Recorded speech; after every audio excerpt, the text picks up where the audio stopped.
We'll get started right here at 2 o'clock. I'm Weston Wamp.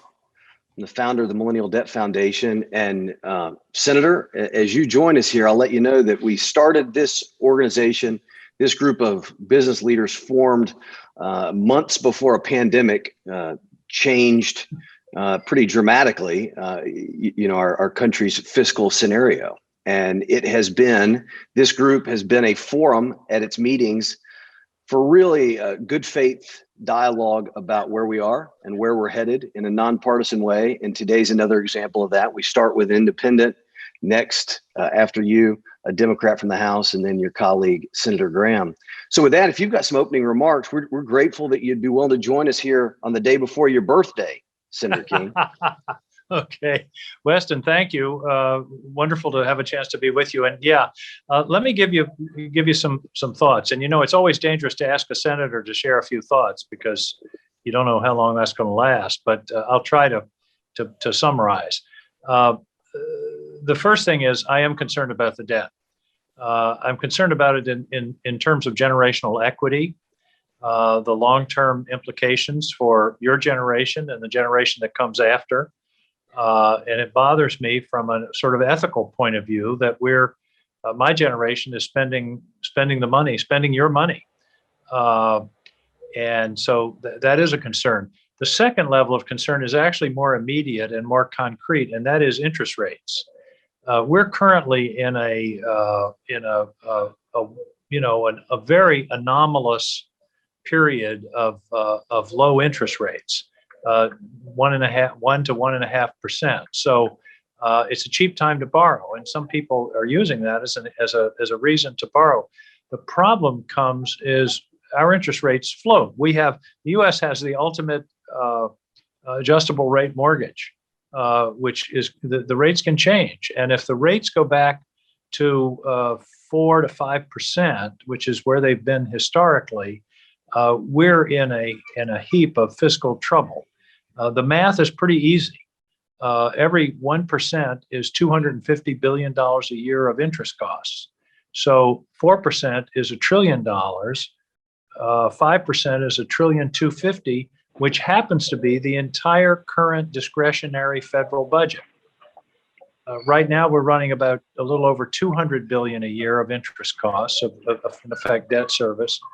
But that could change. And so this is what I tell my friends on the left who just want to spend everything, that if the interest costs go up, which they're likely to do at some point, I don't know, I can't predict it. It's lasted longer than I expected, frankly. But when they do, that's going to squeeze out everything. That's going to squeeze on a lot of things. Now, let's talk about where we are. And I think it's really important and helpful to talk about these issues, the budget issue, in terms of historical context. And I've got some charts that I'll share with you. I'm not going to attempt to put them up on the screen while I'm talking, but I'll get them to you, Weston. That talk about the long-term trends in both expenditures and revenues. The first thing to know is that the so-called discretionary federal budget, which is what we all fight about every year, that's everything. That's the defense budget plus the domestic discretionary, which is, the Department of Agriculture, the SEC, the Department of Energy, you name it. That portion of the budget has declined dramatically in the last 25 or 30 years. I don't have the chart in front of me, but 30 years or so ago, those two, the so-called federal discretionary budget, was something like 12% of GDP. And I think that's the way to look at it, is percent of GDP. Then you're comparing apples to apples year to year. We're down to about 6% of GDP for the discretionary programs, headed for 5%. Defense is about 3 something. Domestic is 2.7, in that range. And so it's dramatically come down from where it was in the 70s and 80s. What's gone up is the so-called mandatory programs, Social Security, Medicare, Medicaid, which shouldn't really be a surprise for two reasons. One, a lot of the money in those programs go to pay for healthcare, and nothing has escalated faster than healthcare in our society, except perhaps college tuition. And the other piece is demographics. My generation, the baby boom generation, is retiring, and 10,000 people a day are signing up for Medicare. 10,000 people a day. So it's sort of the pig in the python phenomenon. There's a big bulge of demand on on Social Security, Medicare, and to some extent on Medicaid that's moving through the system right now. Finally, in terms of the expenditure side, there's we're facing unpaid debts. I work on the Armed Services Committee. We're having to upgrade the nuclear triad, which I think is essential to the defense of this country. But a lot of the infrastructure hasn't been upgraded in 50 or 60 years, and it's expensive. And again, that's another sort of pig in the python of the defense budget that's going to go for the next 4 or 5 years. That is inflating the value and the expenses of the defense budget. Now, let's talk about revenues. Historically, for the past 50 years, revenues have averaged between 17 and 18% a year of GDP, 17 or 18% of GDP. Expenditures have averaged about 19% of GDP, and that's the deficit. The difference between revenues and expenditures of about 2% is the sort of structural deficit that we've been dealing with.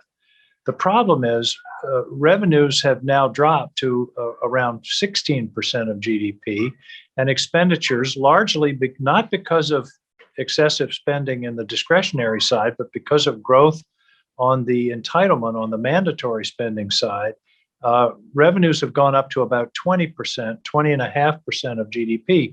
So we're facing a 4 or 5% structural deficit. In other words, revenues have gone down at the same time that expenditures have not unexpectedly gone up, in large part because of demographics and healthcare inflation. So there's the problem. So I think it's important for your group to realize that this isn't only a spending problem, that you could pretty much at this point eliminate the entire federal discretionary budget, including defense, and you'd still have a barely balanced budget. Now, we did in my office a little calculation that I thought was fascinating. I had an intuition about this, but we actually did the calculation of what would the deficit be without the Bush and Trump tax cuts. In other words, assume the tax system as it was at the end of Bill Clinton's administration, which by the way is the last time we had a balanced budget. And lo and behold, now this is pre-COVID I'm talking about. Pre-COVID, we would have a balanced budget without those two sets of tax cuts. Now, I realize you score tax cuts dynamically. I've been hearing all of my adult life how tax cuts pay for themselves. I've never seen it happen. I suspect there is some payback on tax cuts, but it's nothing like what it's always been advertised to be. Plus, there's a payback on investments. There's a payback on infrastructure, on education. Probably the most important economic development project in American history was the GI Bill after World War II, which brought millions of people into the middle class and really was the launching pad for the success in the 50s and 60s in terms of our economy. So static scoring, you can do. We tend to ask for dynamic scoring on taxes and not on investments, and I think you have to look at both.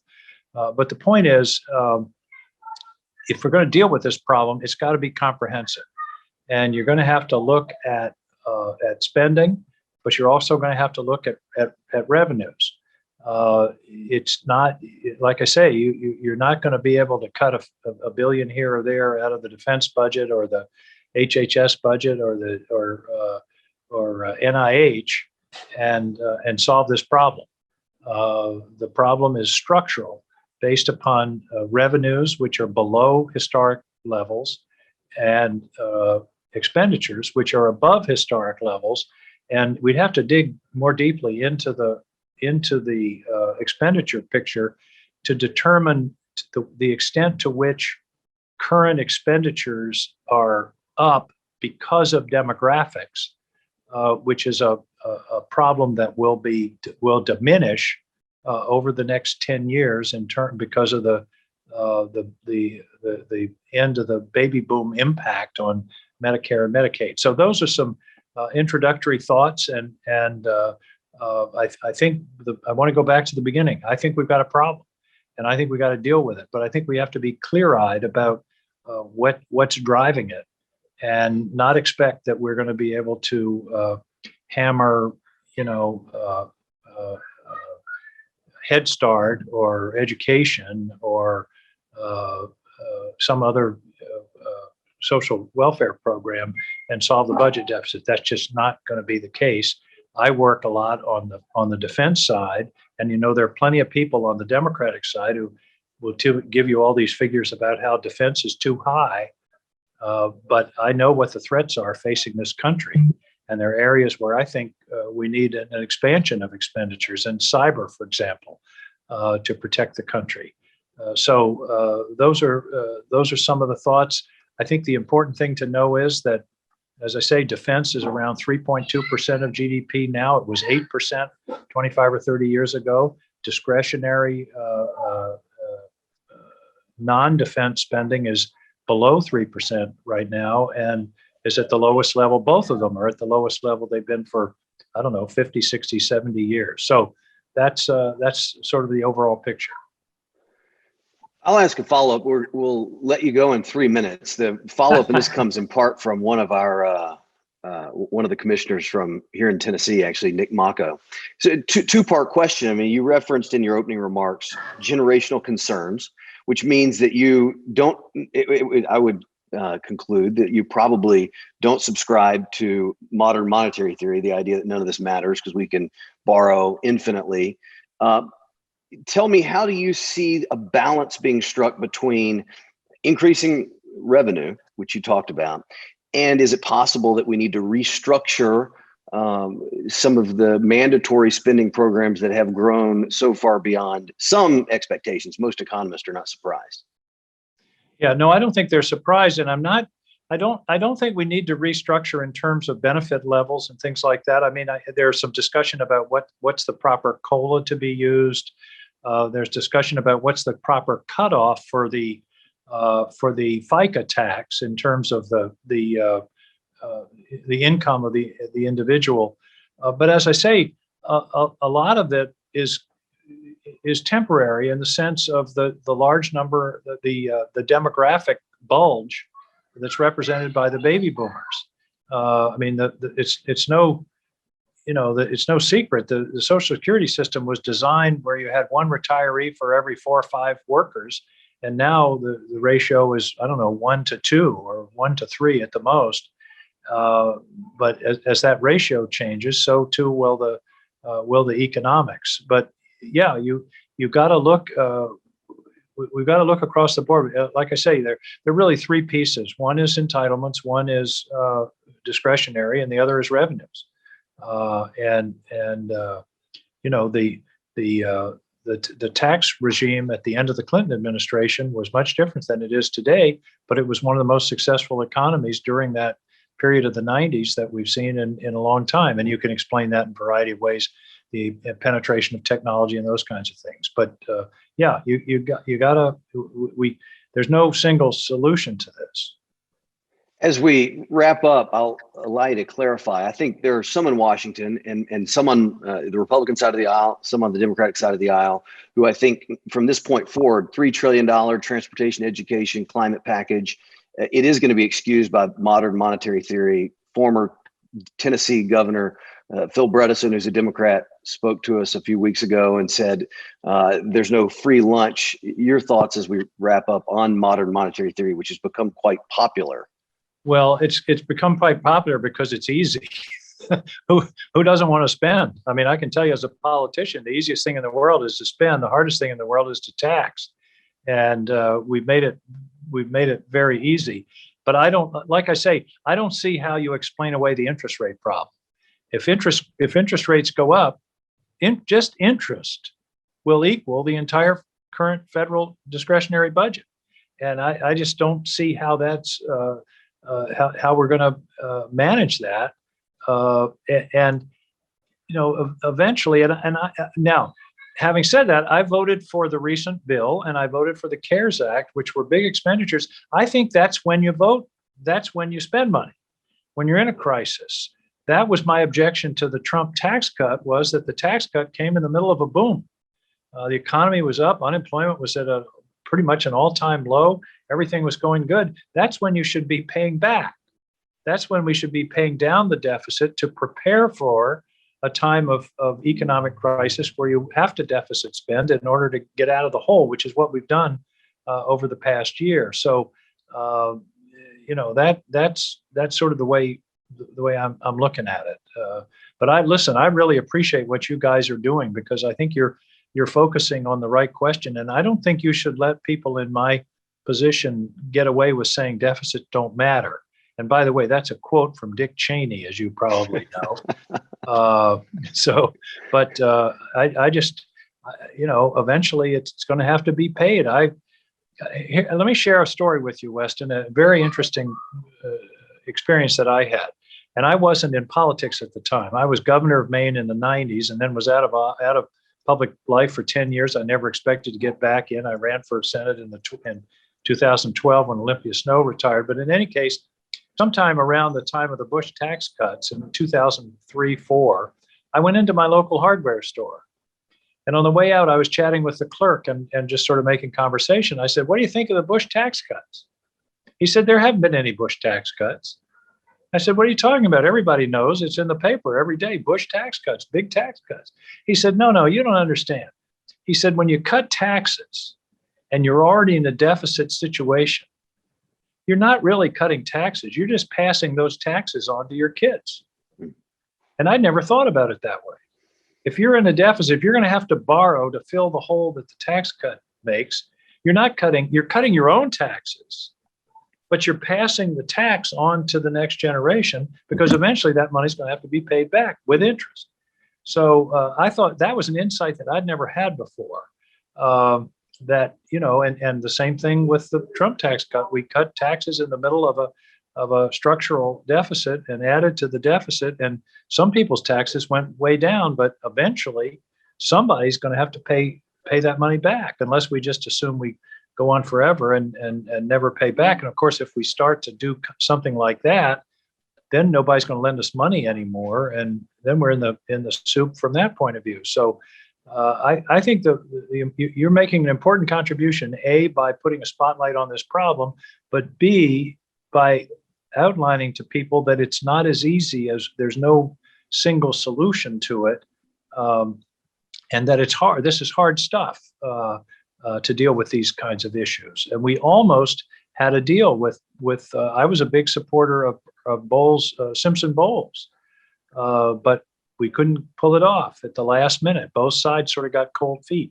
That would have been, in my view, a real step forward.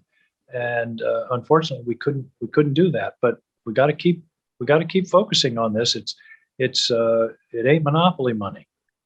Senator, thank you again for your time. You really honor us. Again, happy birthday to you. This group has enjoyed hearing from former governors, let alone U.S. senators, but former governors seem to have a sobriety about these issues. So thanks, sir. Well, your Senator Lamar Alexander used to say that if in the Senate, one former governor is equal to 6 ordinary senators. So I always subscribe to that myself. Say hi to your old man, Weston, will you? All right, you got it. Thank you, sir. I will do. Good to see you. Thank you. We're going to shift gears quickly. I appreciate his patience. I want to introduce you to one of the people I think who represents a path out of just the awful partisanship that and rancor that's come to really define Washington for an era. Dean Phillips, congressman from Minnesota, has become a prolific, frankly, legislator working across the aisle. Thanks for your patience. Senator King had a lot of great thoughts there, but he took up a few minutes that we had scheduled with you. Thanks for joining us. Seriously, because of your reputation as a bipartisan legislator, really curious for you to give a perspective from the House, from the majority, and you're an entrepreneur yourself, so you'll understand where this group is coming from. Well, most importantly, thank you, Weston, and to all of you. Grateful for the invitation. And just so you know, I'm very accustomed to senators taking up most of our time in the House, so that's totally fine by me. And a wonderful man, Senator King. I want to thank you all. Glad that there's a rising generation that actually gives a damn about what I consider to be one of the most important issues that we continue to ignore in Congress for reasons the senator pointed out, and I'm sure my colleagues, both in the House and Senate, will do the same. But a little about me first. I'm a business person, never imagined I'd be serving in the House. In 2016, things changed for me. I felt a responsibility to participate. I'm disgusted with the political industrial complex that I think is the source of so much of our division and discord because of the incentive structure, which is so misaligned with all of our interests. And I've worked hard, as Weston said, prolific. I've never had that word used in my brief career so far, but I am trying. I won the Jefferson Hamilton Award for bipartisanship, called a fiscal hero by Fix the Debt, even though I think that's way premature. And I'm trying to do it differently, which is probably the way most of you on this call would try to do it, which is to break bread, get to know each other, learn about everybody's life experiences, and then ideate and innovate in the way that we do in the private sector because of competition. But there is no competition for ideas in the House. There's only competition for seats, and then a singular focus on maintaining those seats at any cost. And one of the great costs is our federal debt, which, as you all know, will probably soon exceed $30 trillion, a number that's unimaginable to most of us. You know, I read recently that John D. Rockefeller, in his era, could have paid off the entire United States federal debt with his wealth. Turn up the clock now to 2021, America's wealthiest man, Jeff Bezos, with about $180 billion in net worth, he could pay 6 months of our debt service. Think about that. Rockefeller could have paid the whole federal debt. Bezos could pay 6 months of our debt service, or just the interest that we're paying on that debt. So let's acknowledge the reality. We're spending $1 billion a day just on the interest. And thank goodness we have the lowest interest rate environment of our lifetimes. You know, I'm a kid of the 1980s. When my parents had a mortgage on their house, they were paying rates in the teens. You know, now today, all of you know, we're paying rates as low as 2.5%, 3.5%. And thank goodness, because we would be in a boatload and will be in a boatload of trouble when we see interest rate spikes. And ultimately, once foreign investors decide the United States of America is no longer the safest place to deploy their capital, all bets are off. No policy, no legislation, no monetary or fiscal endeavor will correct that. And all of you are probably aware, China and Russia right now are scheming to encourage countries to reduce their reliance on the US dollar. It is to undermine not just our economy, but our future. And it's time that we start paying significant attention. I'm working with my colleagues in a bicameral fashion. The Trust Act, Senator Romney initiated, of course, to try to shore up some of our trust funds, the 5 core trust funds for our major programs. And I think we need a Simpson-Bowles style commission of some kind to really not just investigate how we can solve this problem, but to have some teeth and some initiative and a requirement that we actually deploy some of the findings. Because as the senator pointed out, and again, as others will too, we have a political circumstance in which all of the incentives are leading us in the wrong direction. I've never had someone come to my office asking me to vote to raise their taxes or to lower spending. Everybody wants more. And politicians, unfortunately, are human beings and pursue the rewards, and the rewards are to spend, but not to tax. It's as simple as that. And we've got to change that dynamic. And I don't know how we do it easily, mind you, but if we're going to, I think it's going to start with the group that I co-chair, the Problem Solvers Caucus.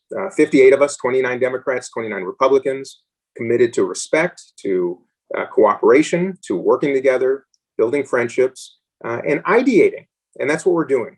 We haven't done enough. We haven't done it more as publicly as I wish. I think we're going to change that. But I think the debt is going to be an area that we need to focus, and I intend to do just that over the coming years. There's a lot at stake. As the senator said, this is not a time to penny pinch. It would cost surely more if we did not invest, and I say invest, these dollars right now during COVID. But the answer is going to be pretty clear. When you've got $80-some thousand per capita in federal debt, which is about 50% more than the median income in the country, there's no way we can tax our way out of it, and there's no way we can cut our way out of it. It's going to have to be a combination. And that's not a political statement. That's a pragmatic statement. Both parties own this. No party stands for fiscal responsibility right now. And I think part of it is we don't have term limits. We have too many people that want to serve careers in Congress rather than show up, do the hard work, the heavy lifting, and then move on. I think until we have that change, it's going to be hard to find a critical mass willing to make the tough decisions. That's what we need. That's what I'm working on. Most of all, thank you. Look forward to working together in a thoughtful way. I hope you'll share your ideas and perspectives online, offline, and that when we can get back together face to face, that we do so with some urgency and great intention. So with that, Weston, I'll turn it back to you, and love to entertain any questions. Sure. One question, and John Novak in Tampa, Florida's got one in a second, but just for a minute, will you talk about any consensus on these long-term fiscal issues you think could be born out of the Problem Solvers Caucus? Is there a debt to GDP stabilization target that you think could develop consensus, for example? I think the easy part, actually, Weston, is coming up with some relatively actionable policies, whether they be balanced budgets or debt to GDP, kind of mandates or parameters. The challenge is implementing them, of course, but then the bigger challenge is maintaining them. Nothing is easier than making exceptions in Congress, and we do it every frickin' day, which is why constitutional amendments requiring some of these fiscal disciplines, if you will, may ultimately be the only way that we can actually achieve that. And that is no easy task, as you well know, any amendment to the Constitution. But I think the sad truth is, Weston, we tend not to spur into action until we somehow suffer some type of a tragedy, whether it be natural disaster or man-made. This is one that we can't wait for, because this is not one that I think you can claw back from if we suffer the consequences of a debt burden that we can no longer service. And I focus, so when you answer the question, yes, we can come up with solutions. I can't promise that we can find the courage to implement them until we find more people in Congress willing to put those principles over their self-preservation. And lastly, I will say that if you look at our federal budget, I'm struggling to understand why we are a country that spends more than the 9 next countries combined on our national defense, while other countries are investing those dollars in infrastructure, education, health, you name it. I think it's time we really look at how we do things, not just the debt, but how we do things that require that debt. Our education system, our health system, our national defense, ensure that they're efficient, that they're effective, they're designed for the 21st century. And that's where the thinking's got to start, with people like you sharing those ideas with us. If not, they'll be imposed, and they'll be imposed at much greater cost than we can imagine. We'll get to John's question. John, go ahead, and then we'll let you go, Congressman. Yeah, sure. Congressman Phillips, thank you so much for your time and your bipartisanship. It's very welcome in these times.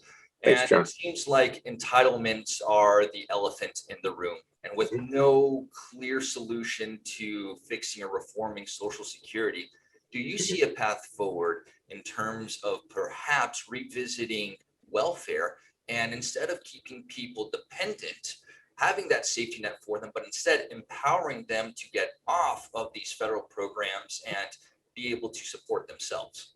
Yeah. Well, John, I fundamentally, in principle, believe in incentives are much more powerful than mandates. And every policy that we craft should have an objective attached to it, which should be promoting self-sufficiency. There's no question. We all know, it doesn't matter if you're conservative or liberal or somewhere in between, we all know we need to be a country that is compassionate, and provides a social safety net for those who cannot, for a whole variety of reasons. So the answer is yes, we can and should be looking at how we do so and how we provide incentives, whether to be members of Congress or to those who require federal support or state or local support to exist. But we should also be looking at things, when you mentioned Social Security, I'm a good example of someone who has been very fortunate. I've worked hard, but I've had many blessings. I'm not someone who's going to need to rely on my Social Security check upon retirement. I'd like to be a country where we can electively return that money, not to the Treasury, which would, God knows, go into a black hole and probably, be of no use. But imagine a small tweak to the system that allows people like me to say, I don't need my monthly check. I'm going to contribute it to a national pool that would in turn then go to the lowest 5% in the country relative to income. So we can help those that need it the most and electively do so. That to me is a thoughtful intersection between some of the Democratic principles and Republican principles. Let people decide. That's a simple tweak that we could make. And furthermore, as I look at all these things, John, I have to say that as any student of world history knows, one of the great risks to any democracy is grotesque inequities relative to either political power or wealth. And we should be mindful of that, because at the end of the day, it does not become a Democratic or Republican issue. It becomes an existential issue of how we use resources available to us to ensure that the gap isn't so wide that those who have been successful through hard work and blood, sweat, and tears, that they're able to live a life of enjoyment and safety and security that everybody craves. So entitlements, that's part of the solution. There's no question, and we should indeed reform our system to reward work, not punish it, and ensure that the incentives are aligned with what the country needs, which is participation and self-sufficiency. There's no question. Congressman, thank you for joining us. We'd love to follow up with you, have the opportunity to work with you as you get settled into the Select Committee on the Modernization of Congress. We're encouraged if you join Congressman Kilmer and Congressman Timmons, who's been a part of our effort from the early days in promoting budget process reform. God knows we could use it. So thanks for your time, sir. Well, William's one of my best friends in Congress. I met him on the first day of orientation. He and I agree that we've never been part of an institution that is in so much need of redesign. Social design, organizational design, and physical design need a lot of help. So we could use your help and look forward to it. Thank you, Congressman. Speaking of our friend in South Carolina, South Carolina's senior Senator Lindsey Graham is going to join us, and I believe he's here. I see his name up there, and Edward, who has coordinated with us to get him on, is also there. Senator, thanks for joining us. You're the ranking member of the Budget Committee. Not an easy job. Not going to make a whole lot of people happy, but you've spoken up. You've spoken up quite a bit in recent months that the national debt is only going north, and it's a generational issue.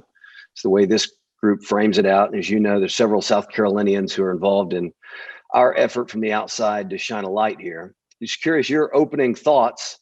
I'm sure you've got some good ones. Yeah, well, Weston, my first thought is how old I am by looking at you. I can remember when you were basically born. So you're doing great. Proud of you. Tell your dad I said, hey, to everybody on this group here, what is it? The Millennial Debt Commission? Is that right? Is that what y'all call yourselves? I think you're going to be glad you did this, because if somebody doesn't do what you're doing, you're all screwed. So you're doing a service to the people of your generation. You've had the Gang of Six, right? And you've had the Simpson-Bowles Commission. And I'm sure the other speakers have talked about, we know what to do, is just how to do it, right? I'm a Republican. I'm willing to raise revenue as part of a deal to bend the curve on entitlements. I don't think you're ever going to get a deal on entitlement reform without Republicans being willing to raise revenue. I don't think you're ever going to get a Republican to raise revenue unless my Democratic friends are going to look at bending the curve. So the easy thing to look at is like COLAs, cost of living adjustments for Social Security. You could means test those. The Gang of Six, all of these Simpson-Bowles type approaches, basically delayed retirement for younger people like yourselves. Gave a safe harbor to people that were near retirement, and looked at means testing benefits. Medicare is the hardest one because utilization rates. Social Security, you could pretty much do on the back of a napkin to make it solvent. So, but Social Security is such an emotional topic, rightly so. My aunt's worked in the textile plants, and that's like probably 90% of their retired income is Social Security. So you gotta let people know that if you adjust Social Security, you adjust it in a way to ask for some sacrifice of those who don't depend on it as much as others. You don't want to make it a welfare program, when it comes to Medicare, you got to think outside the box and allow different options for people. Upper income seniors can purchase more things from Medicare. Well, that money takes some of the pressure off Medicare as a whole. Doing nothing is a kind of a bad option because I've got all these numbers in front of me. The trust funds begin to become, very much structurally begin to fail in the next 10, 15, 20 years. And you either have to raise taxes or cut benefits. And every year you wait just makes it harder. So in the current dynamic with the 50-50 Senate, the problem solvers in the House, they give me some hope. I've talked to Angus King. There's some people on the budget committee that I think would like to have a discussion. I like Bernie Sanders a lot, but he seems to be growing the federal expense. And we got to find a way, like if everything's free, somebody's got to pay for it, like college, and lowering the eligibility for Medicare just puts, in my view, more pressure on the Medicare Part A trust fund. So count me in sort of the mold of Simpson Bowles, the gang of six, where you had three senators from both sides. Tom Coburn, my dear friend who we miss, came up ways where everybody had to get. I'll just end on this. Republicans have to be willing to give on the revenue front, and my Democratic colleagues have to be willing to restructure entitlement eligibility and means testing. If you could do those two things, we could put together a solution that over the next 25 or 30 years would begin to bend the curve and save your generation from a mountain of debt. The goal is not to get out of debt. The goal is to have a debt sustainable to GDP, to lower the curve, because as the baby boomers like myself retire, I'll be getting my first Social Security check here in a few months. There's just a tsunami of us coming that's just going to crush, the ability of the federal government to pay the bills. So count me in for working with y'all guys to do something, and be glad to take questions. Well, I'll ask the first follow-up. You may not know this, but Dr. Coburn was one of our earliest supporters and an advisor to me as we launched the organization. His longtime communications director, John Hart, who you probably know, wrote an op-ed a couple of days ago, and he referred to fiscal conservatism not as a branch of conservatism, but as the root system. A lot of people chide conservatives like you and I, because in recent years, there were hallmarks of the Trump era. One of them wasn't fiscal conservatism, some would argue. How do you think? How do you think fiscal conservatives, how do we wrestle with that? Well, number one, we live in a time where the economy is going in the tank because of COVID. So, we had 5 COVID bills that passed with 90 votes plus for $4 trillion of relief. I mean, you had literally everybody, 96-0, voting for $1.9 trillion of COVID relief in March of 2020 because it was so bad. Now, my Democratic colleagues we still haven't spent the $4 trillion yet. But the bottom line is, I think with the economy suppressed like this, I'm willing to do an infrastructure bill unpaid for. Republicans say that cutting taxes will generate more revenue. I believe that. Democrats don't. I believe that infrastructure spending will pay for itself. A lot of Republicans don't. So I'm willing to actually spend more money that's unpaid for if it's focused on infrastructure, which helps the overall economy. But as y'all know, you're smart folks. You've seen the pie of the budget, right? Weston, non-defense discretionary spending is just a sliver of the pie. So we can argue about each year's budget, and we're adding a lot to the deficit every year. I agree with that. But if you're going to fix this, you got to go where the real money's at, which is entitlement spending over time and interest on the debt itself. If interest rates go up like they're beginning to go up, the interest on the debt goes up, and it's going to be a pretty large portion of GDP just to service the debt. So fiscal conservatives need to understand the big picture. I think infrastructure spending not paid for makes sense because the economy has been on its knees. But the way a fiscal conservative can truly affect the course of the nation is to embrace entitlement reform in a bipartisan fashion, because you could eliminate the Defense Department. You could eliminate the discretionary part of the budget and not get anywhere near where we need to be because of entitlement spending is going to be almost 100%. You could take every dime from the top 1% and not close the gap of the unfunded liability of Medicare and Social Security.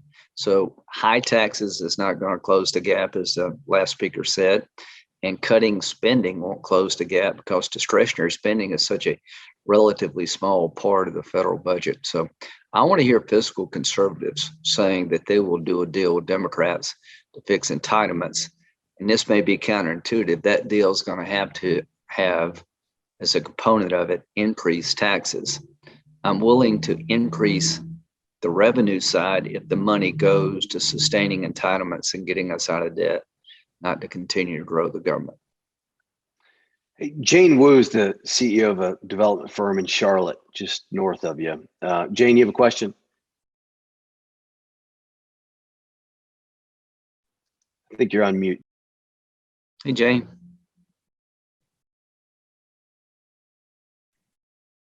You've been canceled, Jane. Yeah, that's right. Jane, you're still on mute. There we Is go. this better? Hey. Okay. Hi. Hey. Hey, Senator Graham. First of all, thank you very much for your tireless effort to protect U.S.'s interests on all different fronts. Thank you for that. Okay, my question today will be focused on the solution. You already mentioned several solutions like delaying retirement, and you illustrated your position about infrastructure bill. And you also mentioned the best way to tackle debt is to create and utilize economic development tools to increase our revenue. So what are the possible bills or tools you think could potentially become part of the solution to grow Americans' economy and cut debt, and what needs to be done? Well, number one, to do a deal, you got to have political support for the idea of doing a deal. The reason a lot of people are not talking about debt retirement and dealing with the debt is politically is seldom popular, but there have been times. We almost had a balanced budget amendment. The Constitution passed. We fell by one vote. I think the debt will become center stage in 2022. Republicans can't preach to Democrats. You know, we've done our fair share of running out the deficit. But I think the political nature of the debt is going to be real as you start having to affect the trust funds, Social Security and Medicare. When you put yourself in a box of having to either cut benefits or raise taxes. So the last time you had the Greenspan Commission, which adjusted the age of retirement for Social Security, it came about because in the 80s, the Social Security Trust Fund was very much in peril. I think part of this is the forcing mechanism, just letting the problem get to be unmanageable will push to those. So Weston conservatives ask them the following question. Do you agree that the only way to control the debt is to do entitlement reform? The only way to do entitlement reform is to make it bipartisan. Do you agree that Democrats want something for the discussion? And if they're wanting to raise tax rates to more historic averages in terms of GDP versus revenue, are you willing to do that? Because if you're not willing to do that, then you're not going to get a Democrat to adjust the age of retirement and structurally change means test and do other things for entitlement without being able to get something.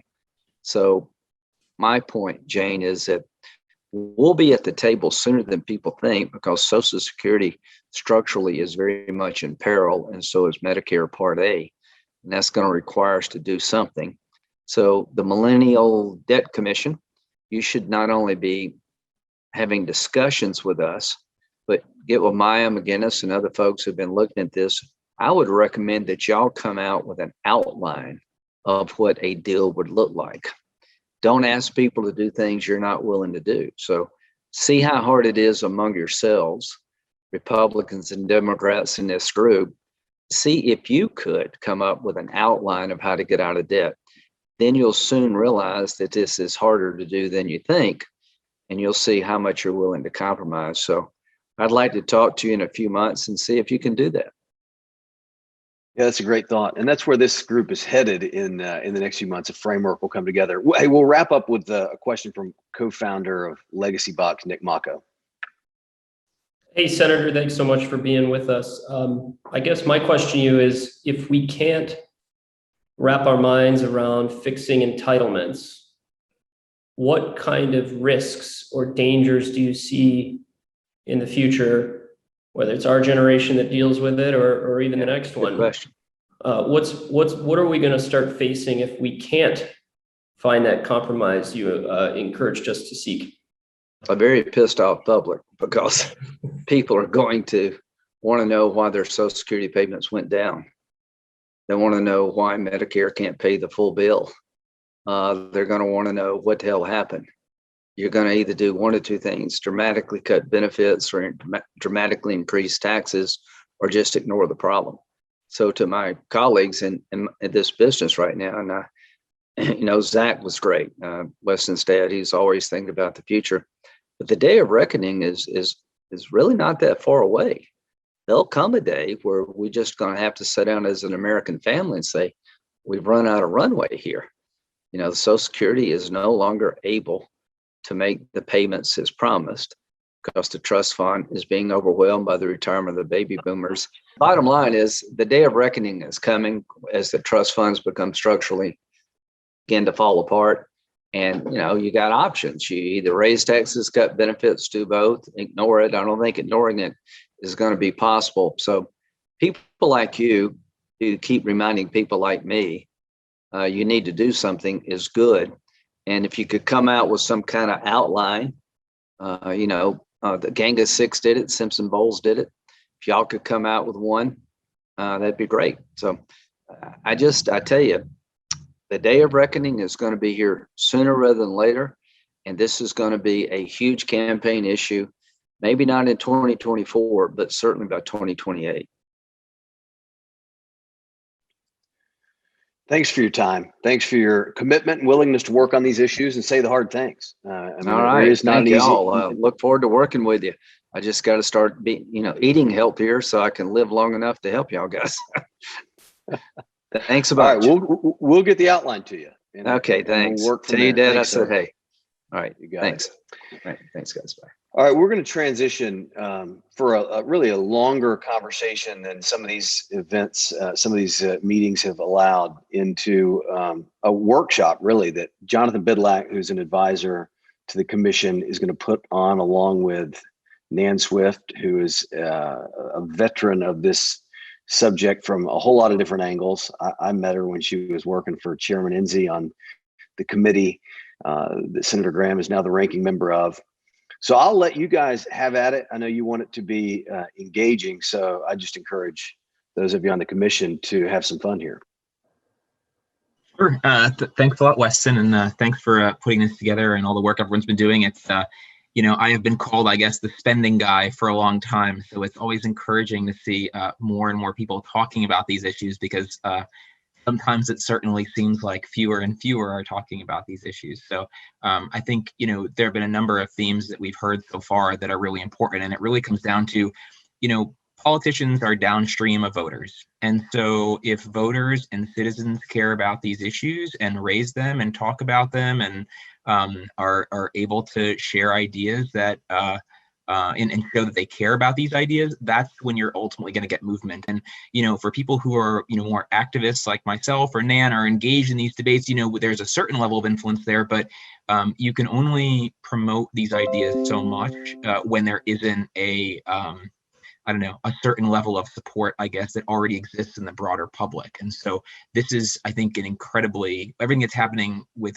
our group here is incredibly valuable. And it may not be sufficient, but it's very much a necessary part of bringing about change. I'm going to introduce Nan in a second, but I want to just address a couple of things that have been talked about so far that I think are worth bringing up. One is that, there's this, people like to talk about spending and the budget in a lot of different ways. And I think it's always helpful to have a certain framework in mind when you're thinking about these things. And so there are, I mean, one of the things that has been mentioned a couple of times is that, the distinction between mandatory and discretionary spending, and that, we need to think about entitlements. And I think we all know that, right? The largest portion of the budget is entitlement spending. But that doesn't mean that that's the only place where increases in spending or changes in the national debt are occurring. If you think about it, there's really two effects that are happening simultaneous to one another. The first is this sort of gradual increase in spending over time, but there's also just spikes that occur, right? As we've seen in the last year. I mean, this is obviously the most notable example, but we've had really substantial increases in outlays, and we can debate what was how much of that was rightfully so and how much of it maybe could have been avoided or what have you. But a lot of those spikes that have occurred have actually not been the mandatory portion of the budget at all. It's been discretionary spending. And there are other examples of this. I think if you think about the conflicts in Iraq and Afghanistan, for example, again, whether or not that spending is worth it, right? Those are large outlays that occurred pretty quickly, right? And increased our well, I guess you could say decreased our budgetary outlook pretty significantly. And so I think it's important not to forget about these portions of the budget, because they are very much significant, and it is a separate trend that is very necessary for us to address. And we're going to talk a little bit more about that, particularly in the emergency spending context. The other thing that's come up a couple of times is the idea of the Trump tax cuts and the Bush tax cuts. And, I kept coming back in my mind when I was hearing these remarks that, there's this great Milton Friedman quote, which maybe you've heard before, that, the true tax is spending. And, I always like to say that addressing the spending side of the ledger is kind of a twofer issue, because if why do we tax, right? Well, we tax to pay for things that we're spending on. So a lot of our battle that's been occurring in the sort of fiscal conservative space for years has been, let's not raise taxes, but also let's not address spending. And so the trade-off that we've been facing is basically, maybe one side that wants to tax more to pay for large government expenditures, and the other side that wants to pay for large government expenditures through borrowing. That's not really conducive to dealing with the national debt, as we all know. And so I think it's important to recognize that a big part of this picture has to be controlling outlays, and that you have this ancillary benefit, which is that if you succeed in controlling spending, you also reduce the incentive to tax, and that has huge value from a budgetary standpoint as well. And the last point I'll make before turning it over to Nan is that I think there's a tendency to talk about the national debt as this sort of problem that's far off into the future. And while it is true that, yes, the more debt that we ring up, the more unfunded liabilities that we commit to, that has a huge impact on, our children and grandchildren, and even ourselves, many years in the future. It somewhat takes away from the reality that this is potentially a significant problem today. And I like to make the comparison actually to the debates over climate change. I think that there are plenty of people who make the argument, rightfully so, I would argue, that you have the potential to have a really significant existential crisis, and you need to take action in the short term to deal with it. And in fact, there may even be significant costs in the short term as well from that problem. And I think that dealing with the national debt is very much along the same lines as that problem. We have this, potentially a significant problem down the road. We don't know what that might look like, or when it might be, or who it would impact disproportionately, but we know that there's the potential for a very significant problem down the road. And if you want to address that, you should address it now. And then I think the other component of that is that even if there is a problem down the road, there's also an issue today, right? I mean, to the degree that we're, taking more capital out of the private sector to pay for public sector expenditures, that has a very real economic effect here and now. And again, there's plenty of room to debate the worthiness of any individual expenditures, but we shouldn't forget that these issues are not this sort of esoteric topic that's only relevant decades in the future. It's very much has an impact on all of us today. And so I will talk a little bit more later about some of the ways to think about how we've the actions that we've taken over the last year. But I think it's worth having Nan speak first. Nan is perhaps the most knowledgeable, or one of the most knowledgeable people I know about the budgetary process. She, as As Weston mentioned, she just recently joined us at our street a couple months ago from the Senate Budget Committee.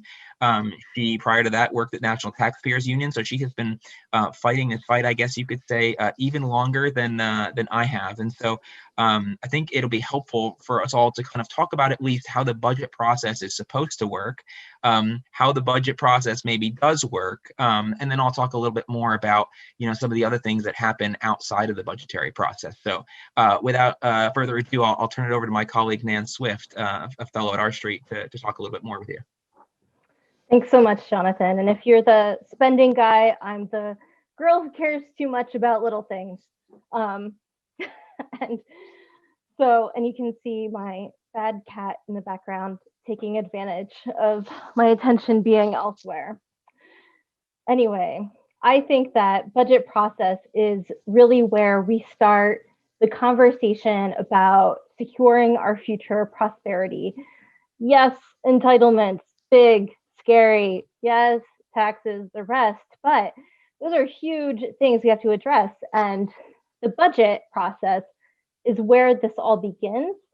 And it's where members of Congress need to start flexing their muscles and remembering how to legislate, how to have disagreements, how to have conversations and reach deals. They have to start, with some baby steps. And to that end, I'm going to take us back to civics for a little bit to talk about the budget process and why nothing is working. So I'm going to share my screen, and you guys, brace yourselves. I hope everyone's sitting down. These slides, are just the best. They're the most beautiful. Laffer curve has nothing on these. These are going to be, what everyone remembers someday, the Swift slides. So here we go. I'm disabled from screen sharing. Oh, you're going to miss out. Oh, well. So basically, the budget process is why we can't have anything nice. It is so convoluted. Here, I have, see this chart? I'm sure, and you can all understand it. Great. You now know the budget process as well as just about any other member of Congress. So good for you. There's a handful of staff members who really know what they're doing, and they're the ones that you have to watch out for. We really have to start by defining our terms, because budget doesn't mean the same thing to us on the outside as it does to the people on the inside on Capitol Hill who are putting it together. To them, budget is the resolution, the joint resolution that the House and the Senate come up with that kind of dictates the terms of appropriations, which is where the spending and what we would think of as the budget happens. So it's important to differentiate those. And of course, that is entirely different from authorizations, of where we come up with new programs and new ideas, and that type of legislating occurs. Most people have kind of a simplified schoolhouse rock kind of image of how all this works, but it was actually a budget term that kind of made people more aware about 10 years ago that Congress isn't working the way I thought it worked. And that's reconciliation, which has really become the name of the game, when all of a sudden people are like, what? I was tricked. That's not how a bill becomes a law. You just skipped a lot of steps. And why am I watching the floor at midnight? Well, you can thank reconciliation, and we'll get to why that's such a problem. But I think it's very interesting that it's this kind of formerly obscure budget term that has really brought more people to be engaged in the political process, to be more aware of budgets and the budget process. But it definitely kind of made everyone aware that there's more than meets the eye, and it's all in here. All the tricks that you can do are in there. So we all know that the Constitution gives Congress the power of the purse, and that's all very good. But how they've done that has changed a lot over time. Today, most of the governing principles of the budget process are from the 1974 Budget and Impoundment Control Act, although that has changed many times, but that's given us our basic structure. It set up a House and Senate Budget Committee. It set up our steps. First, we'll have, each chamber does a resolution, and then the chambers talk, and then we vote again on a resolution we agree to.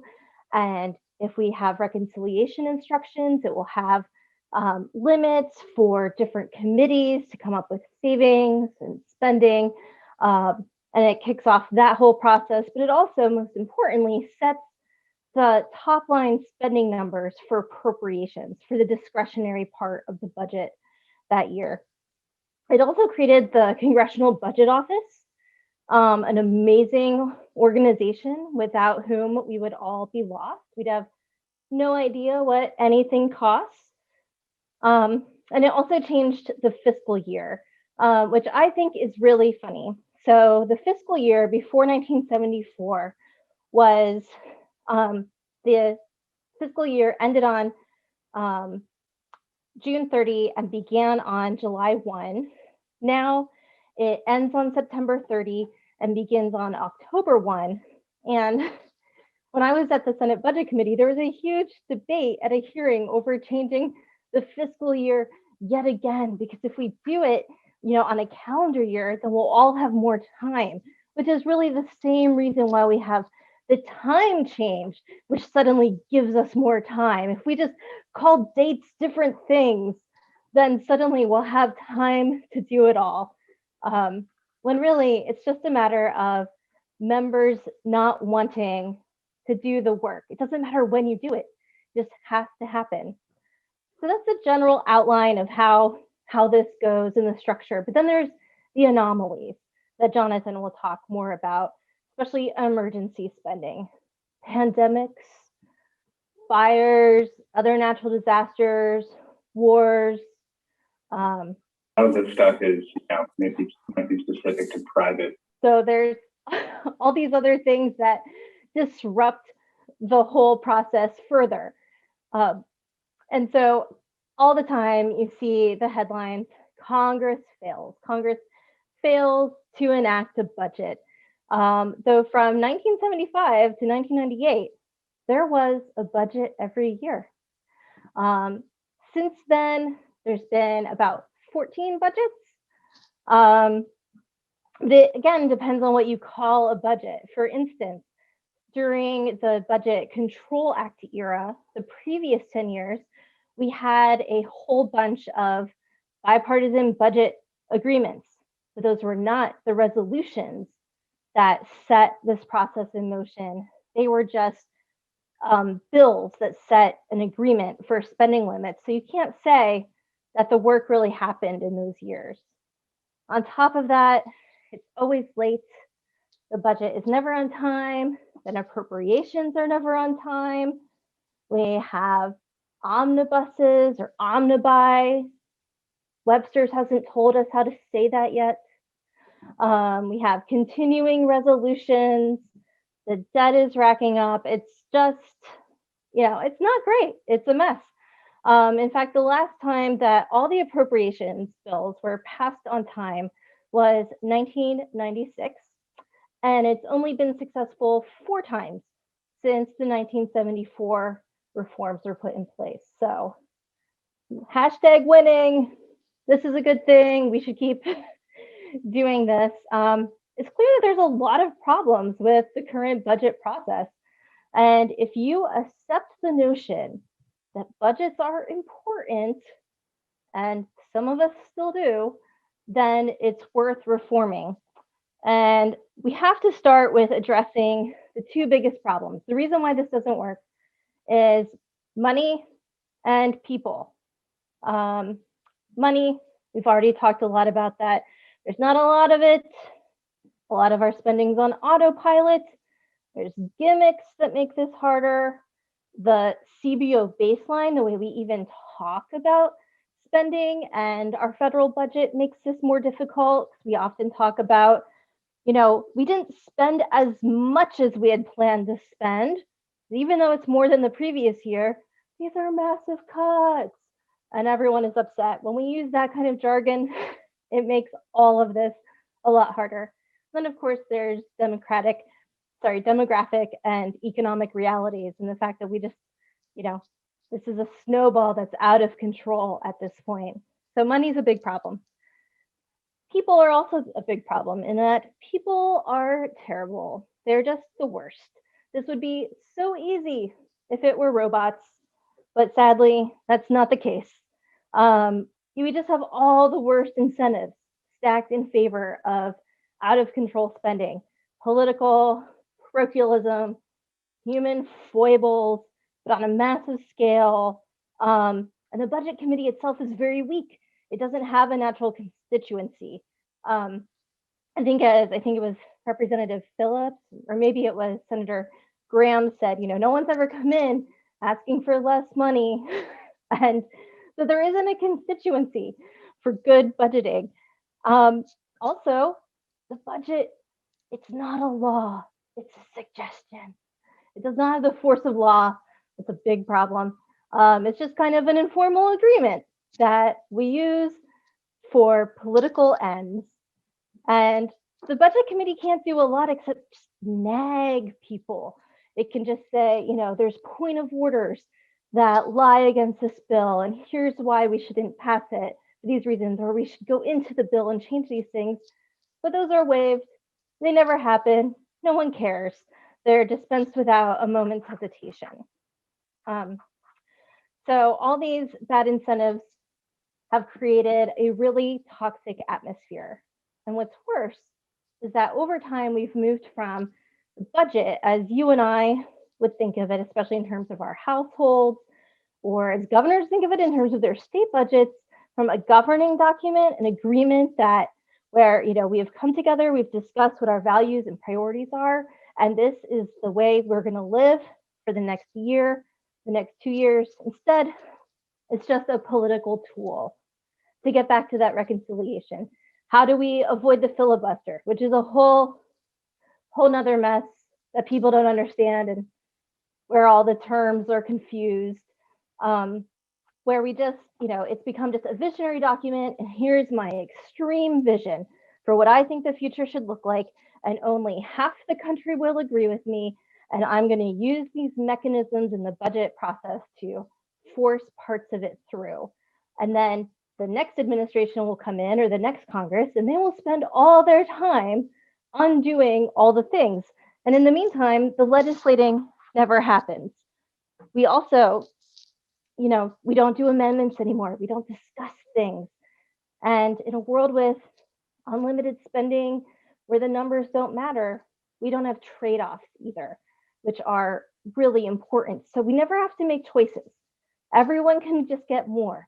We don't have to actually, compromise on anything. You saw this a lot in the last farm bill, which was very frustrating to me. Those of us who wanted, wait for it, payments to go to people who are actual farmers, a very extreme position, insane by today's standards. That didn't go anywhere because we can just give everyone money. We don't have to make any choices. This, none of this will fall on us. And so that's the big problem. Those are the two big problems. One, the budget doesn't matter anymore. And two, neither does the money. What we need to do on a fundamental level, and I think Jonathan will get into more of this where we can discuss this more after this, is create a system where, one, the budget matters, where we have an agreement and we stick to it. It could look like a lot of different things, but it has to be important, and it has to be realistic, and it has to represent everyone. We also need limits in place so that people have to make choices, where we have to make trade-offs. And if we do that, if people, again, stretch those muscles and start getting used to doing the work, start getting used to compromising and doing the bills, doing our work on time, then I think we'll have the capacity to do some of the bigger things that we need. And with that, that is my spiel on how the budget is bad. I have a question, if I may. Yeah. You referenced sort of a period of time in which we had budgets. What's changed since then? What is it, just a breakdown in the commitments that we made to one another informally to follow that process and create trade-offs and compromise? Is there just a degradation of that commitment over time? And I guess, what's the template for getting back to it? Those are good questions. I think what I just mentioned is kind of the biggest thing that has changed about the budget time and the no budget time is the sense that the budget isn't a governing document. It's a visionary document. It's where whatever party is in power sets out all their priorities. And you can see it just in the last few years, for instance, when the Republicans held the House, their budgets had nothing to do with reality. They set forth, they said, we want to repeal Obamacare, but to pay for everything and make our budget add up, we're going to keep the taxes that we say we're repealing elsewhere. And, all kinds of, fiscal nonsense like that. But going back further, Paul Ryan, who is, someone who really elevated the budget and fiscal responsibility as a value in the party, and rightly so, his budgets, again, were visionary documents that block granted the entire government back to the states, for better or for worse, but we're never going to be executable. So I think that's a big part of it. I mean, already, no matter who's in power, no matter who's in Congress, no matter who's in the White House, everyone says, president's budget is a dead letter. It's dead on arrival. It's just, ideas, and we all use it for messaging. And then, every year, it's become a thing. Will they or won't Congress do a budget? It's a big question, especially for new chairmen of the committee. And that's something that they take to the leadership, and leadership decides, are we going to do a budget or not? Do we want to take tough votes? Do we want to do vote-a-rama in the Senate, where we could have to vote on all kinds of things and actually let voters know what we believe in and what we stand for?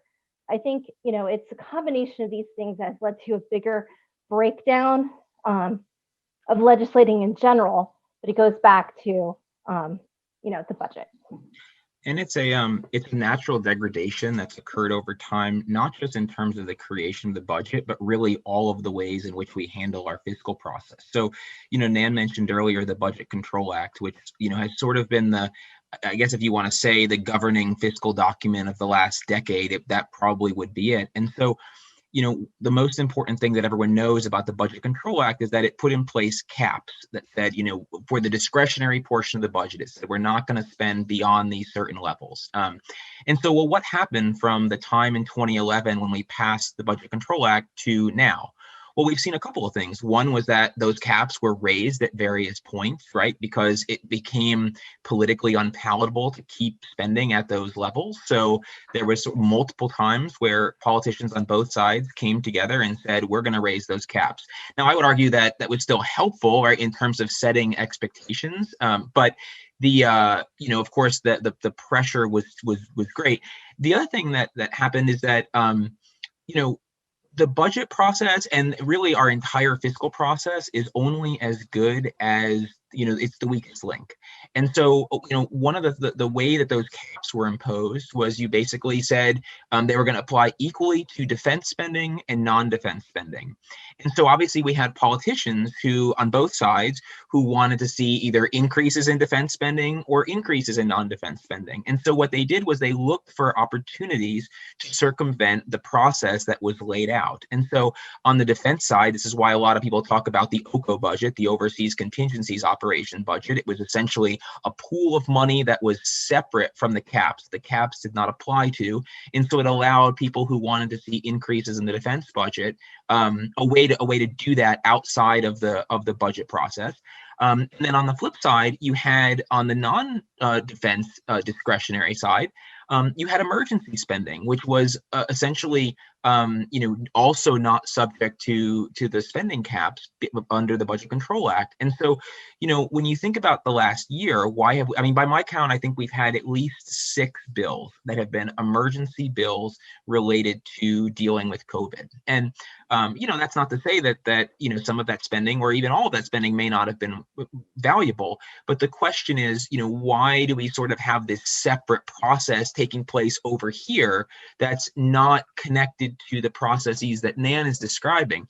And the reason is that the rules are written in such a way to encourage that. And so naturally, as we've heard today, politicians are going to take advantage of the incentives that they have. They're going to utilize the process that's at their disposal. And so one of the easiest, leaks in the bucket, if you will, was, emergency spending. And so we've seen increasingly whenever politicians want to pass certain priorities, they do so via these alternative means. So, that's why you see COVID bills, for example, that may have a lot of priorities included in them that are not COVID related. It's why, you've seen in the past, if you look at not just the pandemic related bills, but let's think about natural disasters, the Sandy relief bill back in the 113th Congress, or the controversy surrounding relief for Hurricane Maria, right? All of these sorts of things end up having other stuff being put into them because it's the easiest way to advance priorities in the status quo. And so, that is, I think, a big part of the problem. And it's something that people aren't really thinking about. I think a lot of people look at what's happened in the last year and they say, this pandemic is so unprecedented. We've never dealt with this problem before. But actually, we've been dealing with this problem before for, literally decades, just in different contexts, right? What was 9/11 but a national security emergency, right? What were these hurricanes or floods but, natural disaster type emergencies? And so the principle and the process is largely the same. It's just that we're doing the same thing over and over again because this process is broken. And so, I think that so long as we have this kind of a loophole in terms of how we handle emergency spending, we're going to continue to see this. And I think, in the last year, it's been particularly pronounced because, everyone's talking about stimulus, right? There's sort of these multiple conversations going on at the same time as well. We're having this debate about how do we provide relief to those people who have been harmed by the current pandemic. But then we're simultaneously saying we also need to ratchet up spending dramatically so that we can stimulate the economy because we've had, economic malaise or whatever you want to call it over the last year due to the pandemic. And so, there isn't really the way that people are talking about this kind of stuff and the way that people are engaging with the process is, I think, at its core, fundamentally flawed. And so, part of our job, I think, is to really get people to think about these issues in a more systematic way and realize that, these are not new problems. And, this is maybe beyond the scope of what we can get into in a lot of detail here, but these are problems that countries face all the time, right? We could talk a lot about, the Swiss debt break or Sweden's efforts. Sweden is a particularly interesting case. In the mid-90s, they faced an entitlement crisis. They don't sit on a large amount of oil reserves like Norway does to their west.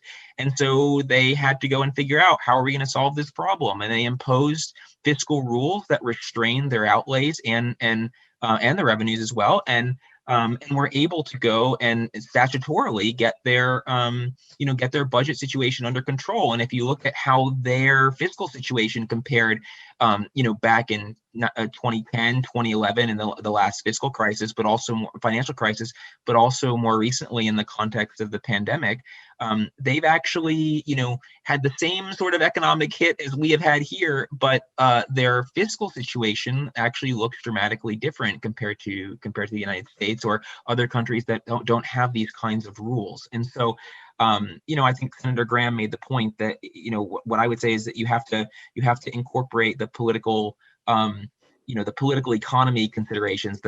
You have to consider what's politically viable. That is true. But we have a lot of work to do to making some of these ideas being politically viable in the United States. And it's somewhat disappointing that, many countries, I think, have been incredibly successful at implementing the changes that we all kind of know need to happen, but there just isn't the political will. And it's anyway, I'll kind of stop there, and plenty more things we could talk about. But I think if there are other questions, I'm happy to go and address them. And I saw there was a question earlier about Bitcoin too, so happy to talk about Bitcoin as well.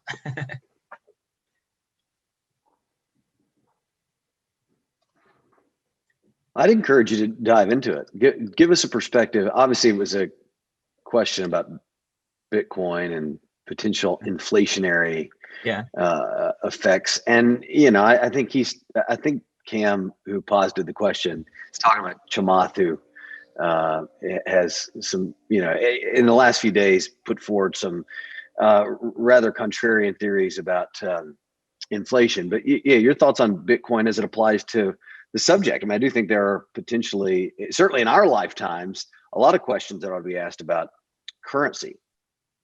Yeah, so let me, I guess, tackle the inflation question first. I mean, I am actually not of the mindset that we're facing a really substantial inflationary threat at this time.